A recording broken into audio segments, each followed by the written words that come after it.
이번 문제는 비상방송 설비에 대한 시설 기준을 설명하시오 라는 문제이고, 항상 법령을 묻는 문제는 법령을 서술을 해주고 마지막에 시설 기준 예시를 이와 같이 그림으로 그려서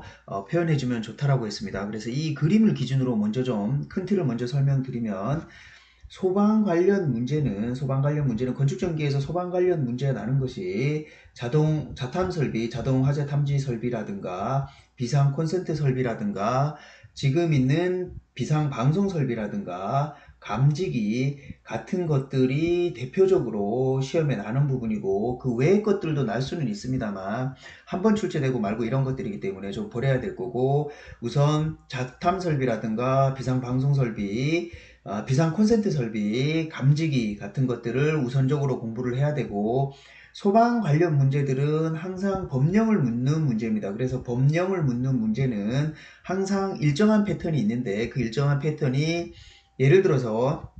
비상방송 설비라고 하면, 비상방송 설비는 당연히 비상방송 제어반이 있을 것이고 각 층별로 이렇게 스피커가 있을 것입니다. 요런 기기들이 있을 것이고, 이 기기들을 배선을 하기 위한 요런 배선이 있을 것이고, 또 이런 장비들을 구동하기 위한 전원 설비, 즉 예비 전원 설비가 있습니다. 그래서 소방 관련 문제들은 항상 대제목을 크게 세 가지로 구성을 하면 됩니다. 그래서 배선을 어떻게 할 건지, 예비 전원 설비를 어떻게 할 건지, 그 다음에 나머지 예를 들어서 비상 방송 설비라고 하면 스피커라든가 이런 것들을 어떻게 어떤 기준으로 해야 되는 건지, 비상 콘센트 설비라든가 비상 감지기라든가 이런 것들은 자동 화재 탐지 설비라든가 이런 것들은 마찬가지로 자탐 설비에 대해서 자탐 설비 기기, 각 기기라든가 제어반에 대한 설치 기준, 그 다음에 이 자탐 설비를 전원을 공급하기 위한 예비 전원 설비에 대한 기준, 그 다음에 마찬가지로 배선을 어떻게 해야 되는지에 대한 크게 세 가지고, 배선은 항상 내압 배선 또는 내열 배선을 쓴다든가 이런 것들이고, 비상 방송 설비를 그래서 큰 틀에서는 이런 식으로 구분을 해서 쓰면 된다라는 것이고, 비상 방송 설비에 대해서 좀 구체적으로 설명을 하면, 비상 방송 설비는 이 그림에서 보는 것처럼 비상 방송 설비이기 때문에 당연히 이 스피커가 있어야 될 것이고, 현장에 스피커가 있어야 될 것이고, 이 스피커에서 소리가 나가게끔 하는 제어반이 있어야 될 것이고, 이 제어반으로 전원 공급을 해주는 배선들이 있을 것이고, 제어반으로 전원을 공급해주는 예비 전원 설비가 있을 것이고, 비상 방송을 하려면 화재 수신반으로부터 화재가 났다는 신호를 받아야 되기 때문에 또 이렇게 인터페이스를 해주는 것이 큰 틀이고, 스피커에 대한 설치 기준은 우리가 각 층마다 한 개소 이상을 설치를 해야 되고, 25m 이하로 스피커 간격을 해야 되고, 이 스피커의 출력은 3W, 실외의 경우에는 3W, 실내의 경우에는 1W, 그 다음에 조작 스위치 같은 경우에는 0.8에서 1.5 위치에, 한마디로 조작하기 쉬운 위치, 사람이 서서 팔을 뻗어서 조작하기 쉬운 위치가 보통 우리가 보면 다 0.8에서 1.5m 정도를 보고 있는 것입니다. 그래서 이 위치에 설치해야 된다라는 것이고, 결국은 법에서 얘기하는 것들이 이 제가 지금 그림으로 표현한 것들을 그대로 법에서 얘기를 하고 있는 것입니다. 그래서 하나하나 좀 살펴보면,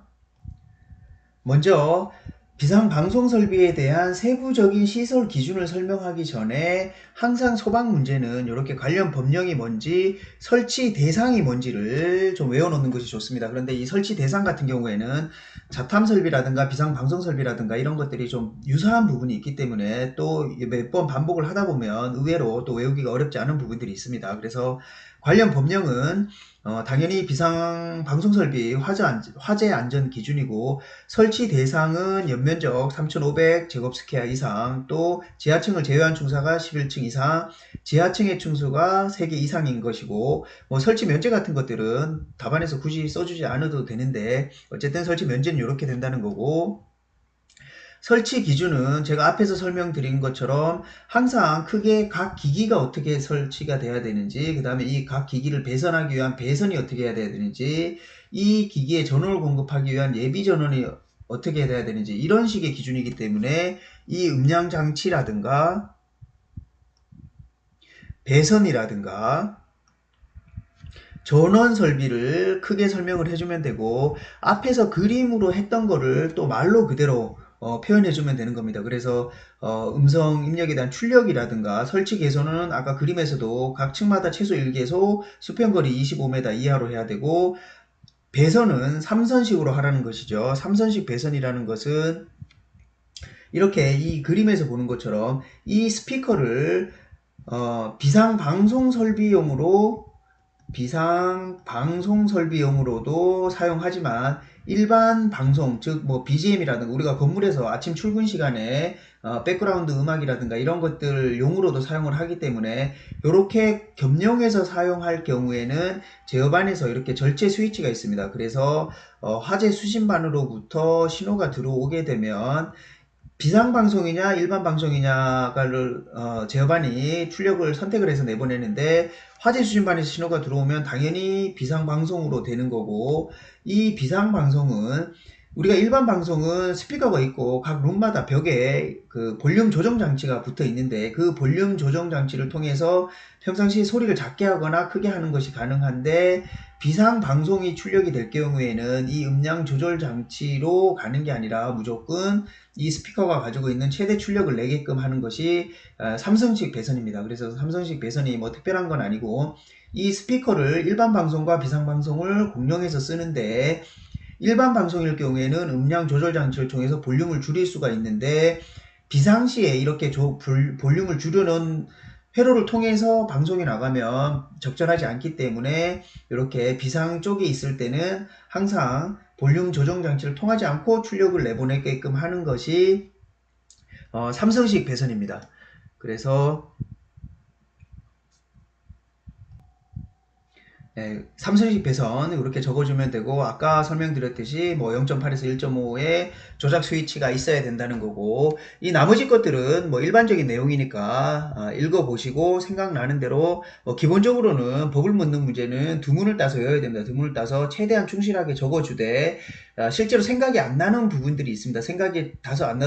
나서 한두 개 아이템이 빠져도 좀 상관이 없고, 앞에서 설명드린 것처럼 그림으로 다시 한번 보완을 해주면 또 훌륭한 답안이 될 수 있습니다. 그래서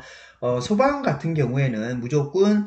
내화 배선이나 내열 배선을 사용을 해야 되는데, 내화 배선은 우리가 전원용 케이블이라고 보면 되고, 우리가 흔히 현장에서 FR8 케이블이라고 하죠. 이것은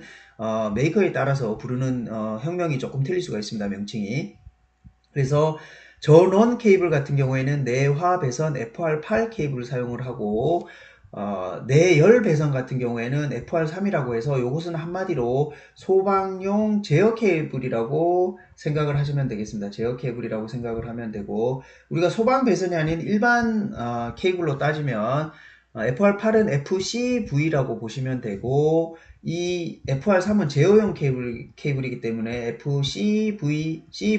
케이블이라고 생각을 하면 됩니다. 그래서 여기서 조금 혼동되지 않아야 될 게, 소방 분야에서는 내화 배선과 내열 배선을 이렇게 전원용 케이블, 제어용 케이블로, 물론 당연히 전원용 케이블이 그 성능이 조금 더 우수합니다. 그래서 이렇게 구분을 하고, 우리가 일반적으로 전기 분야에서는 내열 전선이라고 하면 HIV 케이블을 얘기하는 거죠. 그래서 전기 분야에서는 케이블이 비닐 전선이 있고, 좀 더 높은 온도에서 견디게끔 하는 내열 비닐 전선이 있고, 케이블 트레이용 난연 전선이 있고, 난연 전선은 잘 불에 타지 않는 성질이고, 불에 타더라도 저독성 가스를 제한하는 할로겐 프리 케이블이 있고, 여기에 또 이제 소방용 케이블이 있는 요런 형태가 되겠습니다. 그래서 전기 분야에서는 실무적으로는 이렇게 구분을 하는데, 어쨌든 소방 분야에서는 소방법에 근거해서 내화 배선이 FR8 소방용 전원 케이블이라고 보시면 되는 거고, 내열 전선이 FR3 소방용 제어 케이블이라고 보시면 되겠습니다. 그래서 배선은 항상 이렇게 해야 되고, 절연 저항은 전기사업법에 의거해서 해야 된다는 것인데, 우리가 KC가 도입되면서 이렇게 전원회로에 대한 절연 저항이 바뀌었죠. 그래서 요거는 다른 문제에서도 날 수 있기 때문에 이런 테이블은 외우고 있는 거기 때문에 그 테이블을 또 여기에다가 가져와서 쓰면 되고, 이렇게 좀 다른 부분에서 썼던 것들을 가져와서 쓸 수 있다라는 거 그리고 전원 같은 경우에는 항상 뭐 소방 같은 경우에는 예비 전원 설비에서 와야 되고, 그 예비 전원 설비라고 하는 것은 시간을 얼마나 가져가야 되느냐라는 것이 법으로 정해져 있는 거고, 비상 방송 설비 같은 경우에는 60분간 지속한 후 10분간 유효하게 경보를 할 수 있어야 된다 라는 것이 비상 방송 설비에 대한 예비 전원에 대한 요건이고, 앞에서 설명했던 것들을 이제 다시 돌아오면 마지막으로 시설 기준 예시에서 제가 문제 첫 부분에서 설명했던 거를 이렇게 다시 요약해서 그림으로 표현해 주게 되면 답안에 훨씬 더 어필도 되고 서로 상호 보완하면서 쓸 수 있는 큰 장점이 있겠습니다. 그래서 이렇게 답안을 작성하시면 되겠습니다.